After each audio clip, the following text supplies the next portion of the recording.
Powered by NBC bearings, భారతదేశపు మొట్టమొదటి bearing తయారుదారు. ఓయూలో విద్యార్థులను అరెస్ట్ చేశారు. దమ్ముంటే గన్మెన్లు పోలీసులు లేకుండా రాగలవా? రేవంత్కు హరీష్ రావు సవాల్. నేను మళ్ళీ ఓయూకు వస్తా, ఆర్ట్స్ కాలేజ్ ముందు మీటింగ్ పెడతా, ఆ రోజు ఒక్క పోలీస్ కూడా ఉండద్దన్న రేవంత్.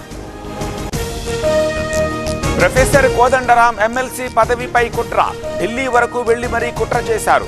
15 రోజుల్లో ఎమ్మెల్సీగా పంపిస్తానన్న రేవంత్. ఇందిరా పార్క్ దగ్గర ఆశా వర్కర్ల ధర్నా, వేతన పెంపు, ప్రసూతి సెలవుల కోసం డిమాండ్, మద్దతు తెలిపిన హరీష్. కడియం అంటే కట్లపాము, కాంగ్రెస్ లో చేరానని బహిరంగంగా చెప్పారు. స్పీకర్ నిర్ణయం తీసుకోవాలన్న రాకేష్ రెడ్డి. ఎన్నికలలో దేవుడి పేరు చెప్పి ఓట్లు అడుగుతారు, ఆ తర్వాత హిందూ ముస్లిం గొడవలు పెడతారు. బీజేపీపై మహేష్ గౌడ్ విమర్శలు. రాముడు లేడు, రామాయణం లేదంటారు. దేవుడి ఉనికినే తిరస్కరించే పార్టీ కాంగ్రెస్, వారి నుంచి ఏం ఆశించగలమన్న బండి. దొంగ ఓట్లపై మాట్లాడడం హాస్యాస్పదం, కాంగ్రెస్ కి బీసీలకు చిత్తశుద్ధి లేదు, ఉంటే మహేష్ గౌడ్ ని సీఎం చేయాలన్న అరుణ. ఫోన్ ట్యాపింగ్ కేసుపై సుప్రీంకోర్టు విచారణ, ప్రభాకర్ రావు బెయిల్ పిటిషన్ పై విచారణ వాయిదా, మరో 4 వారాల పాటు మధ్యంతర రక్షణ. చెన్నూరు ఎస్బీఐ దగ్గర ఉద్రిక్తత, బ్యాంకులో బంగారం మాయం కావడంపై ఆగ్రహం, బ్యాంకులోకి చొచ్చుకెళ్లేందుకు ఖాతాదారుల యత్నం.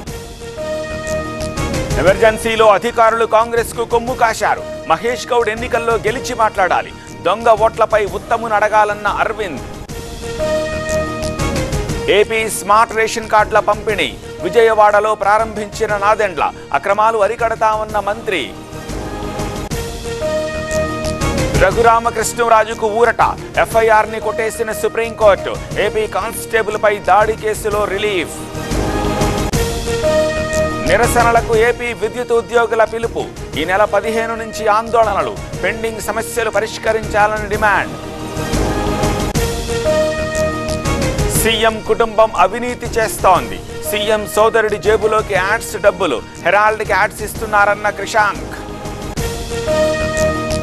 ప్రైవేట్ మెడికల్ కాలేజీల్లో భారీ scam, NRI quota admission racket ను ఛేదించిన ఈడీ, నకిలీ ఎన్ఆర్ఐ పత్రాలతో 18,000 సీట్ల గోల్మాల్. పెద్ద ఎత్తున దివ్యాంగుల పెన్షన్లు తొలగించారు, శ్రీకాకుళం జిల్లాలోనే 4,000 పెన్షన్లు తీసేశారు, ఇది చాలా దారుణమన్న కృష్ణదాస్. యూట్యూబర్ ఆదిశేషుపై దాడి, ఇన్నోవా కారు అద్దాలు ధ్వంసం, పులివెందుల కెనడా బ్యాంక్ సమీపంలో గొడవ.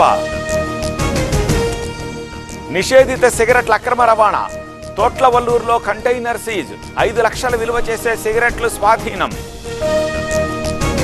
వరుసగా 3 ఎన్నికల్లో ఓడిపోయారు, కాంగ్రెస్ నేతలు ఫ్రస్ట్రేషన్లో ఉన్నారు, అందుకే రాహుల్ ఆరోపణలు చేస్తున్నారన్న అమిత్ షా. పాట్నాలో తీవ్ర ఉద్రిక్తత, భూసేకరణకు వ్యతిరేకంగా రైతుల ఆందోళన, సీఎం నితీష్ ఇల్లు ముట్టడికి యత్నం. ఢిల్లీలో పెరిగిన మెట్రో ఛార్జీలు, 8 ఏళ్ల తర్వాత ఛార్జీలు పెంపు, గరిష్టంగా ₹4 వరకు పెంచిన DMRC. Powered by NBC bearings, భారతదేశపు మొట్టమొదటి బేరింగ్ తయారుదారు.